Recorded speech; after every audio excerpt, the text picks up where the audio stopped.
और इधर माँ सीता डोली में बैठ गए, एक कहार में बैठे। तो कहार में कहार होता है उठाने वाला, तो कहार उठाने के लिए आया। दो व्यक्ति दोनों तरफ कहार को उठाने के लिए जा रहे हैं, तो माँ सीता को नहीं उठा पाए। अंत में 4 व्यक्ति इधर 4 व्यक्ति उधर भिड़े, फिर उठा रहे हैं, फिर भी नहीं उठ रहा है। 10 व्यक्ति इधर 10 व्यक्ति उधर भिड़े कहार को उठाने के लिए, फिर भी कहार नहीं उठ रहा है। अब कहार नहीं उठ रहा है तो 20 व्यक्ति लगा दिया एक उंगल, फिर भी कहार नहीं उठा। ये बात भगवान राम को मालूम पड़े तो भगवान राम कहते हैं, मन में बात कर रहे हैं माँ सीता से कि देवी आपका कहार क्यों नहीं उठ रहा, बताओ। तो माँ सीता बोली, हे प्राणनाथ, हमारे ये जनकपुर में जितना व्यक्ति सब हमारे माता पिता भाई बंधु हैं, हम सब के आंगन में खेली हूँ, सब एक पिता के समान माँ के समान मेरा सम्मान किया है। हे नाथ, मेरा इच्छा ये है, मेरा एक मांग है। तो भगवान राम बोले, बोलो देवी क्या मांग है। जे हम इस सब के आंगन में खेली हूँ और ये सब हमारे माता पिता के समान है। जब हम साकेत लोक में जाऊं तो साकेत लोक में इन सब के लिए जगह होनी चाहिए और ये सब साकेत लोक में ही हमें चाहिए, यही मेरा मांग है।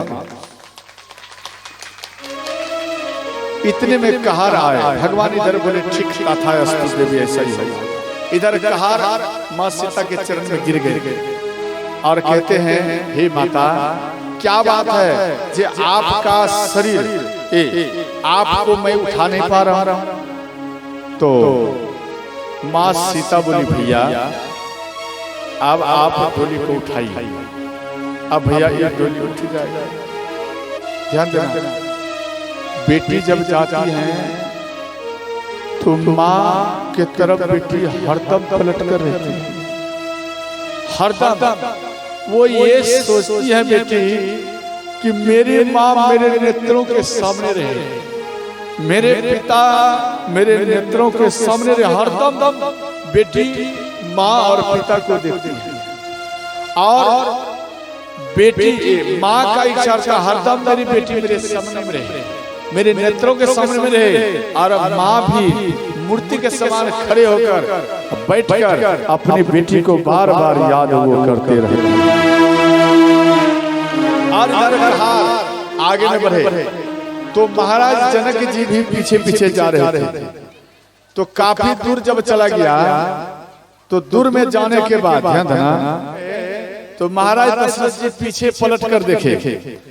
तो महाराज जनक जी इतना दूर आ गए तो बोले, भैया जरा रथ को रोको। रथ को रोका गया और इसके बाद पीछे में उतर कर आए और बोले, महाराज आप काफी दूर आ चुके, अब आप वापस हो जाइए। तो महाराज जनक जी बोले, हे महाराज मेरी बेटी सीता जा रही है ना, इसलिए चलिए कुछ दूर में और छोड़ दो। देखो महाराज जनक जी बार बार घुमाते हैं। गोस्वामी जी यहाँ पर लिखे हैं, बहोरी बहोरी कोसला पात बहोरी बहोरी कोसल पात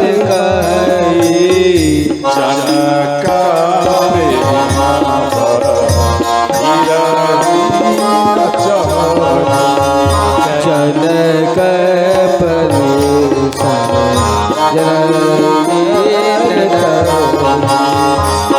बार बार आप घुमा रहे हैं, आप घूम जाइए। तो महाराज जनक जी बोले हमारी बेटी सीता जा रही है ना, चलिए कुछ दूर और मैं आपको छोड़ दूं। तो महाराज दशरथ जी रथ पर बैठ गए।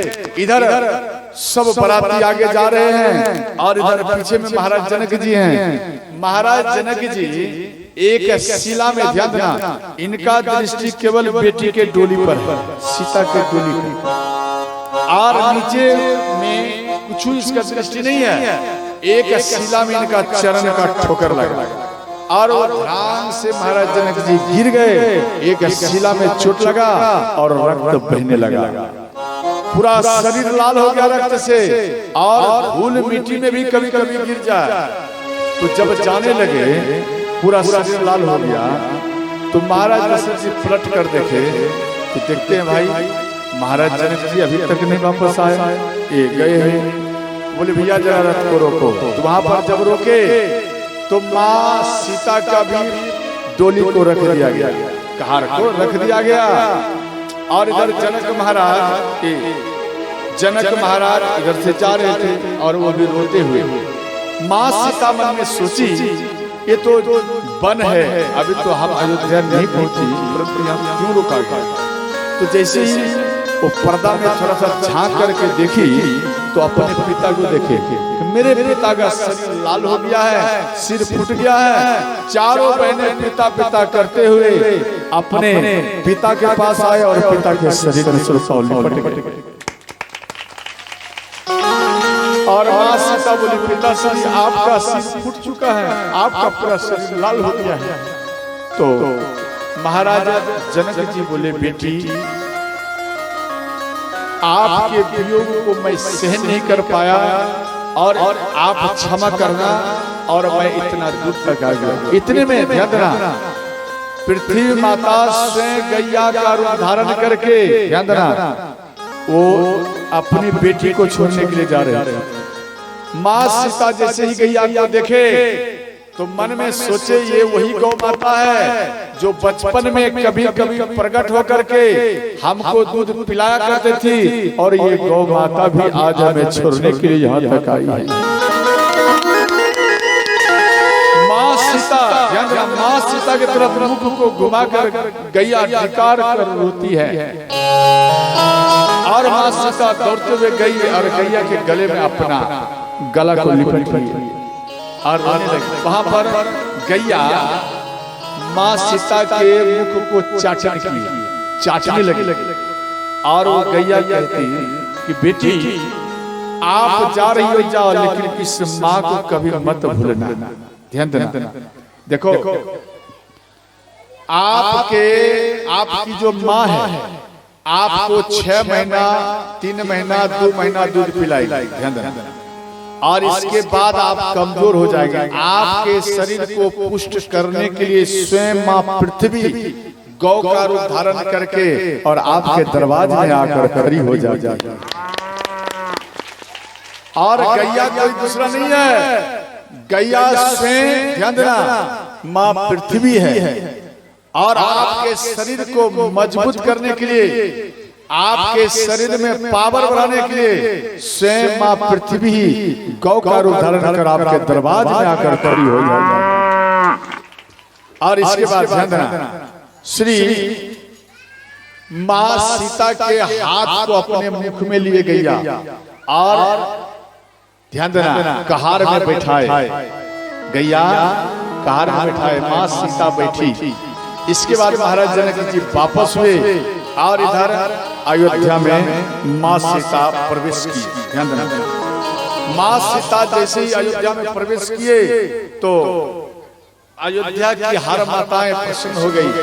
सब कोई मन में सोचे, ध्यान देना, सब कोई मन में ये सोचे कि भगवान राम आ गए और सीता भी आ गई है, ये राम सीता हमारी बेटी है। ध्यान देना हर नगर के व्यक्ति अपने घर को सजाए, और ध्यान देना माँ सीता जैसे ही केवल चरण को रखी अयोध्या में, जो राम के चरण को अयोध्या में रखने से परिवर्तन नहीं हुआ, वो परिवर्तन माँ सीता के चरण रखने से तुरंत परिवर्तन हो गया।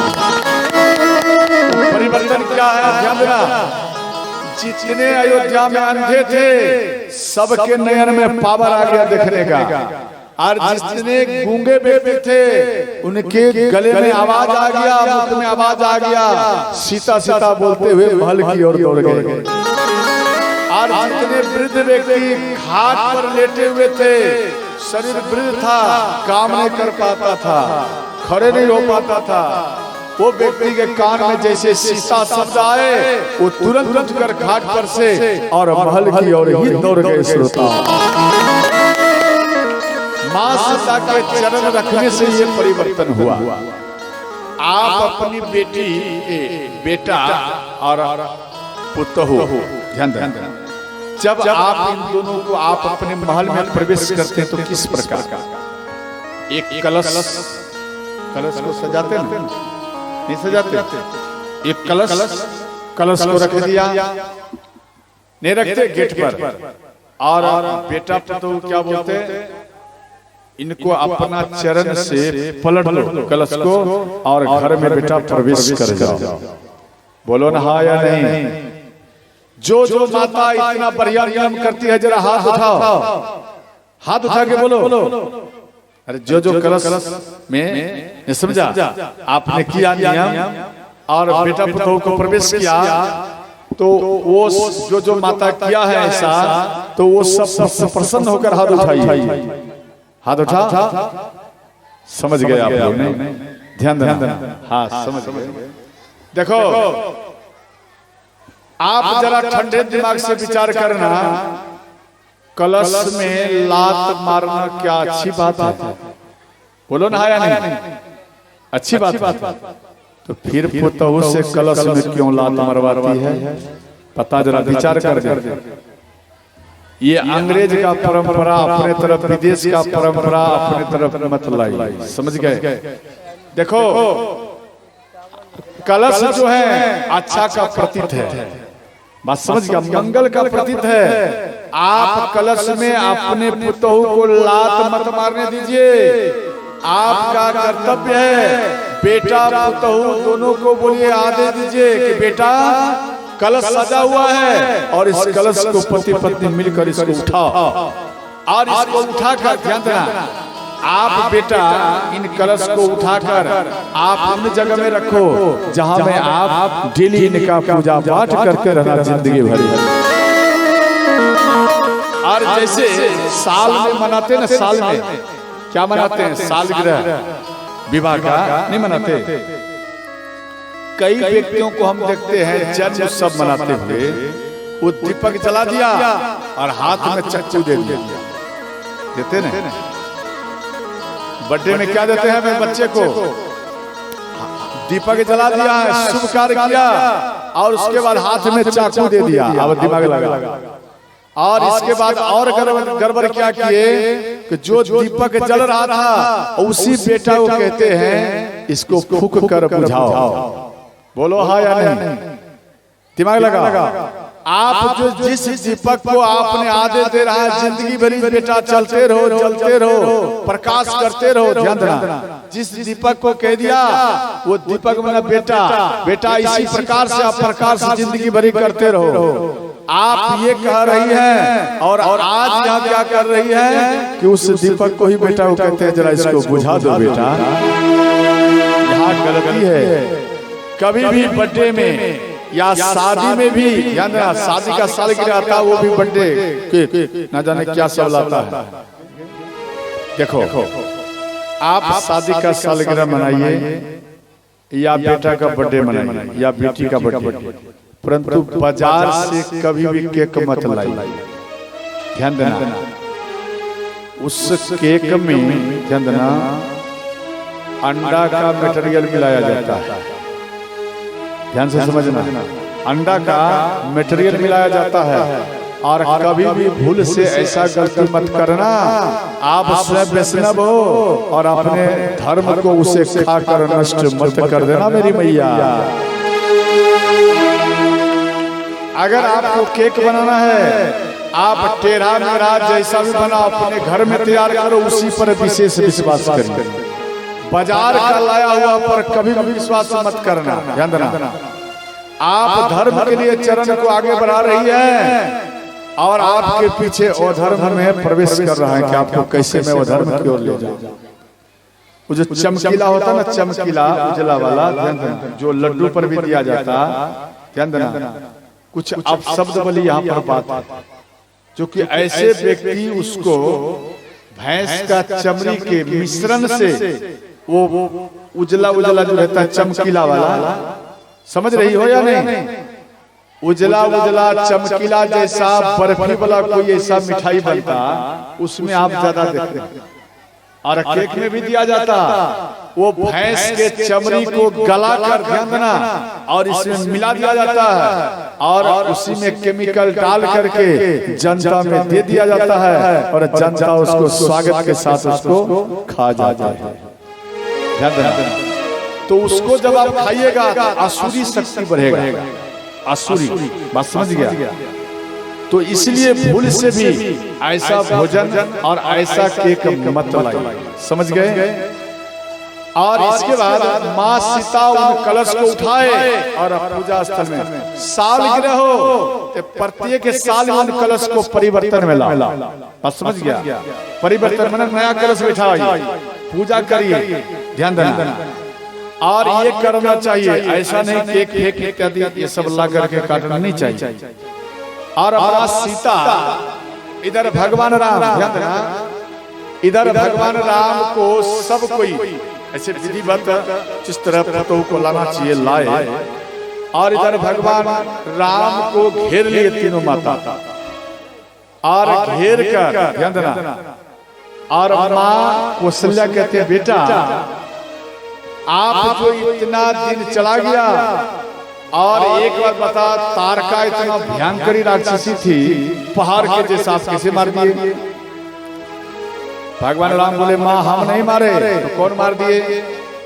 बोले माँ जैसे ही तारका आई हम धनुष पर तो बांध चढ़ाए, यहाँ तक हमको याद है, और इसके बाद वो जब खाने के लिए दौड़ी तो जोर से हम खिलाए कि माँ बचाओ, पिताजी बचाइए, बस आप दोनों का केवल हम याद किए, याद मात्र से ही ना जाने कैसे धनुष से बाण छूट गया और तारका मर गए। हम नहीं मारे, आप और पिता इन दोनों का याद मात्र से वो स्वतः ही तारका मर गया, हम नहीं मारे। तो माँ के कही बोली बेटा अभी तक आपका आदत नहीं गया है दूसरे के ऊपर बड़ाई करने का। तो अंत में माँ कौशल्या कहते हैं बेटी बेटा जाति न गए तुम ही बिनु जाति न गए तुम ही बिनती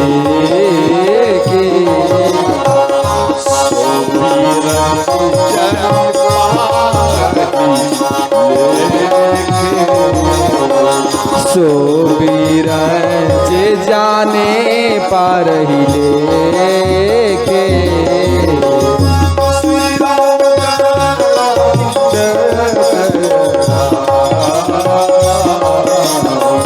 श्री राम जय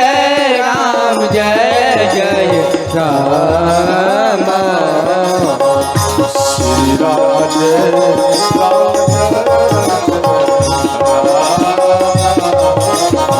श्री राम जय जय राम। हर हर महादेव।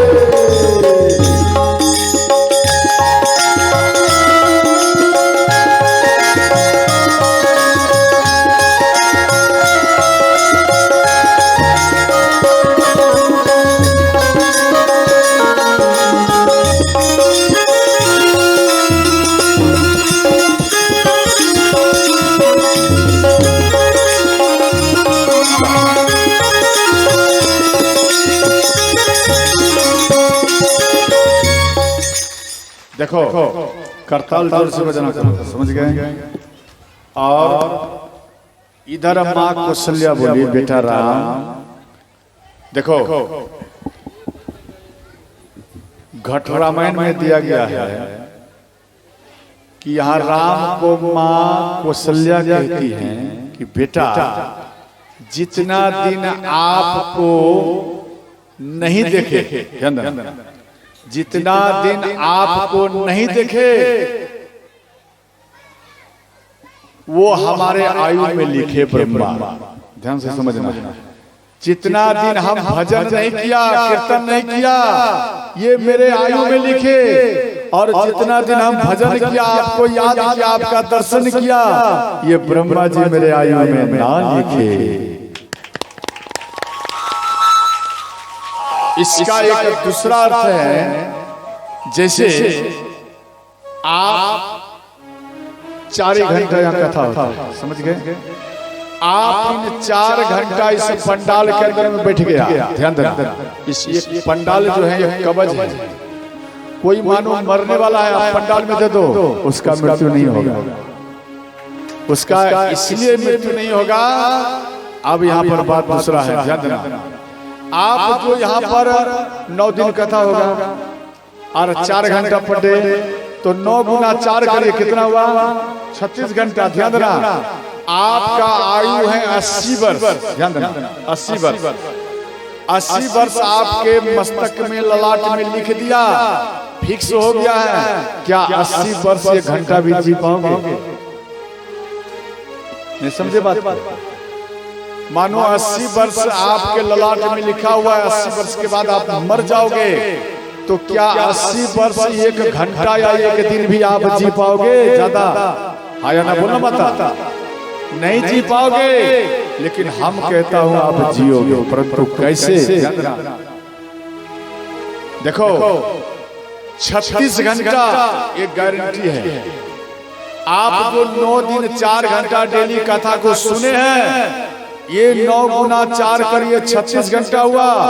ये 36 घंटा, ध्यान देना, 80 वर्ष और 36 घंटा, अर्थात ये 36 घंटा राम कथा व्यास से, व्यास की तरफ से सबको श्रोताओं या आशीर्वाद के रूप में दान किया जाता है। आप कहीं कहीं सुना होगा कि 1000 वर्ष हो गया, 250 वर्ष तक तो हम बूढ़ा को देखा, 250 वर्ष तक अभी तक व्यक्ति जीवित है, केवल हड्डी है, मांस नाम मात्र, हड्डी केवल, और वो केवल सांस ले रहा है, वो भी क्या बोलते हुए? राम राम बोलते हुए। ध्यान देना, जितना दिन आप राम राम बोलोगे, जितना समय तक राम राम करोगे, वो आपके आयु में नहीं लिखा जाएगा। और जब भगवान राम को आप भूल जाओगे, उसके बाद आपका आयु चालू हो जाएगा। बात समझ गया? इसलिए कथा में बैठो और कथा को श्रवण करो। इसलिए हम बोले कोई मरने वाला है, राम कथा में बैठा दो, वो नहीं मरेगा, वो जीवित रहेगा। क्यों? वो राम कथा में आ गया। राम कथा के बाद में जाएगा, उसका मृत्यु हो सकता, लेकिन राम कथा में उसका मृत्यु नहीं हो सकता है। समझ गए? अब इधर ध्यान देना, इधर कुछ माताएं राम को जो दहेज में दिया, ध्यान देना। अच्छा एक बात बताओ मेरी मैया, पिता समान भाई बंधु, जब आप अपना बेटा का विवाह करी घर आते हैं, तो घर की माताएं, ध्यान देना, आपके समधी साहब, लड़की के पिता समधी साहब, हर चीज आपको दिया, फ्रिज दिया, फर्नीचर दिया, और क्या बोलते हैं, वॉशिंग क्या बोलते हैं, मशीन, कपड़ा खींचने वाला, अपना भाषा में समझ लो, ये सब मनो दिया। ठीक है, इतना सामान दिया, आपने इतना सामान को देख लिया, और माँ क्या करती है? बार बार ये देखती है मेरे बेटा को क्या नहीं दिया। बोलो हाँ या नहीं? अरे बोलना, ये देखती है ना माँ, क्या मेरे बेटा को नहीं दिया है, वो ढूंढते रहते। एक माता अयोध्या की थी, उनको 3 दिन लग गया ढूंढने में, क्या नहीं दिया है जनक महाराज। 3 दिन से ढूंढ रहा है, उसको मिल नहीं रहा है, क्या नहीं दिया है, मैं वो जरा ढूंढूं। हर चीज दिया था, तो तीसरा चौथा दिन में मिला, ध्यान देना, एक चीज नहीं दिया था। वो क्या बोलते हैं पोता, क्या बोलते हैं, कपड़ा में मिट्टी और थोड़ा पानी मिला के जो चूल्हे का लिपाई करते हैं उसको क्या था, पोता, पोताई, क्या बोलते हैं उसको, पतना, पोतना। हाँ, अपना भाषा में समझ लेना, उसको कहता है पोतना। तो माँ सीता को गालियां देने लगी, वहां की माता माँ सीता गालियां देने लगी और कहती है मेरे बेटा को ठग लिया, मेरे बेटा को ठग लिया, कुछ दहेज नहीं दिया जनक महाराज, मेरे बेटा को ठग लिया।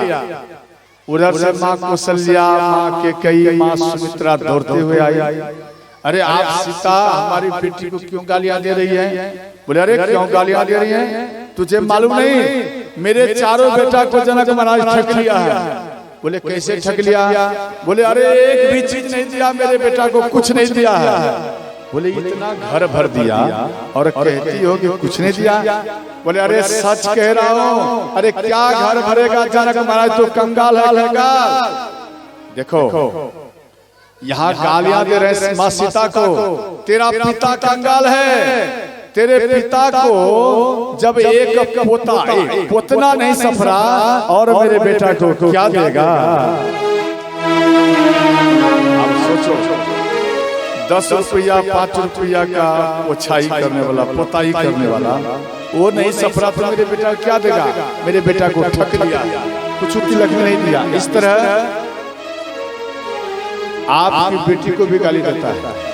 देखो आप ससुराल जाइए, अच्छा है, ससुराल में प्रथम चरण में जिसका सास थोड़ा गालियां दे, जिसका सास गालियां दे, तो उस टाइम में आपकी बेटी का प्रसन्नता होनी चाहिए। नहीं समझे? अच्छा एक बार बता, आप ससुराल जाएंगे, अगर सास गालियां देंगे तो आप क्या करेंगे? डंडा उठाएंगे? बोलो बेटा, डंडा उठाएगी? इधर से भी गाली, इधर से भी गालियां? ऐसा मत करना। आपकी सास अगर गालियां दे रही है तो वो गालियां नहीं है, अगर आप मुस्कुराहट दोगे तो समझ लेना वो गालियां ही आपके लिए वरदान ही बन जाएगा।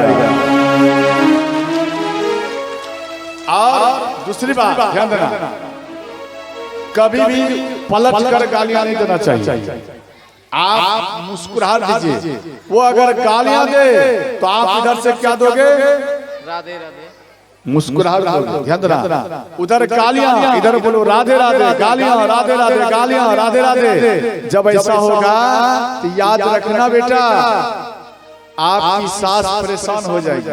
अरे किसके चक्कर में पड़ गया, हम इसको गालियां दे रहा हूँ ये और मुस्कुराहट दे रहा और राधे राधे बोल रहा है। इससे अच्छा है अपनी पुतों में ही मिलकर और हम भी बोल देता हूँ राधे राधे। आपकी जो सास है वो आपके तरफ हो जाएगा, बस समझ गया? सदा सदा के लिए हो जाएंगे, एक दिन के लिए सदा सदा के। अगर सास आपके तरफ मनो हो गई तो बेटा अगर बिगड़ भी जाएगा उसके कान को पकड़ कर जगह पर मार लाएगा, बात समझ गया? इसलिए सबसे पहले ससुराल जाओ, दिमाग लगाओ सास को मैं कैसे अपने तरफ करूं, समझ गया? क्यों? हर बात का पॉइंट सास है। अगर सास आपके तरफ है समझ लेना पूरा परिवार ही आपका हो गया। एक बात ध्यान देना, एक पति था और डेली दारू पीता था और दारू पी करके आया और डंडा लेता था, डंडा, समझ गया? ठंडक का समय था और कहा गई, जोर से खिलाते थे, अरे कहा गई गरम पानी ला, नहीं तो डंडा दिखावे तुझे मैं पीटूंगा। तो वो तुरंत गरम पानी ला कर दे दे, नहा ले। डेली ऐसा प्रक्रिया करे। तो अंत में एक बाबा के पास गए, बाबा जुक्ति बताए और दूसरा दिन फिर हुआ तो ध्यान देना, जैसे ही इनके पति आए डंडा लेकर, कहा है गरम पानी ला, नहीं तो डंडा दिखाए, समझ गए? इसका था पतला डंडा, समझ गए? पति का। और उधर से 4 गुना डंडा लिए, साधु बाबा बता दिए 4 गुना डंडा लिए। और जैसे ही पति बोले कि कहा है गर्म पानी ला, नहीं तो उधर से भी वो डंडा उठाई, ध्यान देना, डंडा उठाई अगर गर्म पानी नहीं दिए तो डंडा देख लिया पति। डंडा जब देखा भाई ऐसे भी अगर सिर पर गिरेगा तो फिर मेरा सिर ही फूट जाएगा। डंडा को देखकर हार मान लिया और कहने लगा कोई बात नहीं, हम ठंडे पानी से नहा लेंगे। ध्यान देना, आपका पति अगर बिगड़ जाए, ध्यान देना, तो आप जितना आपके अंदर में पावर है, आप पावर लगा और अपने पति को जगह पे लाई। आपका धर्म है, समझ गए?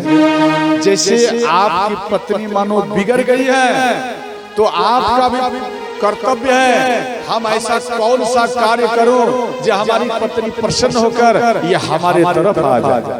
समझ गया? वो समझ जाए, बिगड़ ना जाए। ये दोनों व्यक्तियों का ही होता है। एक ओझा था, ध्यान देना, एक ओझा था, ओझा झाड़ फूक करता था, समझ गए? एक आया है पेशेंट, नहीं समझे बात को? पेशेंट आया और वो कहता है अगल बनाओ, बगल बनाओ, आकाश बनाओ, पताल बनाओ। ध्यान देना, इस तरह वो ओझा कर रहे थे। उधर से पत्नी आई और झाड़ू उठाई। ध्यान देना, झाड़ू उठा लिए और इसके बाद अपने पति को देना शुरू कर दिए। बोले क्यों मारती हो? बोले इसलिए मार रही हो कि आकाश बनो, पताल बनो, अगल बनो, बगल बनो, एक जरिया पर टटिया टूट गया है उसको तो कभी बांध ही नहीं पाते हो। बात समझ गया? तो पति को ध्यान देना, जगह पे लाना आपका कर्तव्य है। बोलो सच्चे दरबार की जय। ध्यान देना, इस प्रकार से माँ सीता को गालियां दिए और इसके बाद